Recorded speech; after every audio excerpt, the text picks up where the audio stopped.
Hello guys, अस्सलाम वालेकुम। Welcome to my YouTube channel Namak Mirch में आपको खुशामदीद। आज मैं आपके लिए बहुत ही मज़े का ठंडा ठंडा शरबत लाई हूँ। आज हम बनाने वाले हैं गोल कतीरे का और तुखमलंगे का शरबत। यहाँ पे हम लोगों ने 2 चम्मच तुखमलंगे के लिए हैं। इन्हें पहले अच्छे से साफ़ कर लिए है और 2 चम्मच गोल कतीरे के लेंगे तो इसे रात भर के लिए भिगो के रख देंगे। आप इसे 7 से 8 घंटे के लिए भी भिगो के रख सकते हैं, उसमें भी ये फूल जाता है। तो अब हम इसमें पानी ऐड करेंगे। तो अब हम इसे 7 से 8 घंटे के लिए भिगो के रख देंगे। तो यहाँ पे हम लोगों ने एक बाउल लिया है, उसमें पानी ऐड करेंगे। यहाँ पे हम लोगों ने 4 गिलास पानी लिए हैं। आप कम या ज़्यादा कर सकते हैं जितना आपको ज़रूरत हो। यहाँ पे हम लोग गुड़ इसमें ऐड करेंगे और इसे चम्मच से हिलाएंगे। गुड़ को अच्छे से मिक्स करें ताकि ये पानी में मिक्स हो जाए। ये देखिए पानी में गुड़ मिक्स हो गया है। तो अब हम इसमें तुखमलंगा ऐड करेंगे जो हम लोगों ने पहले ही भिगो के रखा हुआ था।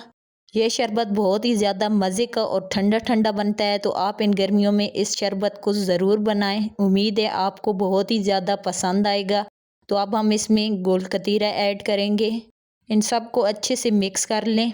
मेरी वीडियो को पूरा ज़रूर देखें। उम्मीद है आपको बहुत ही ज़्यादा पसंद आएगी और आपके लिए बहुत ही ज़्यादा फ़ायदेमंद है। ये देखिए सारी चीज़ें मिक्स हो गई हैं। तो अब हम इसमें बर्फ़ ऐड करेंगे इसको ठंडा करने के लिए।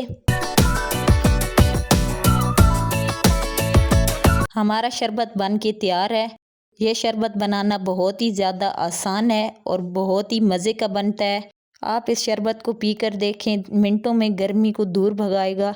ये इतना मज़े का होता है और ठंडा होता है। तो चले आए आपको गिलास में निकाल के दिखाते हैं। ये देखें माशाल्लाह से बहुत ही मज़े का बना है।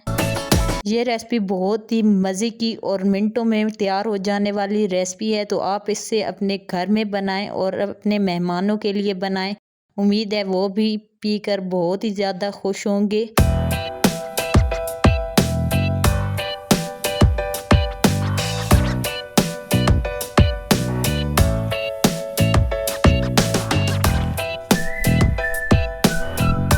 तो इसी के साथ मुझे दें इजाज़त। अगली वीडियो में फिर मिलेंगे एक न्यू रेसिपी के साथ। तो तब तक अपना बहुत सा ख्याल रखें। अल्लाह हाफ़िज़।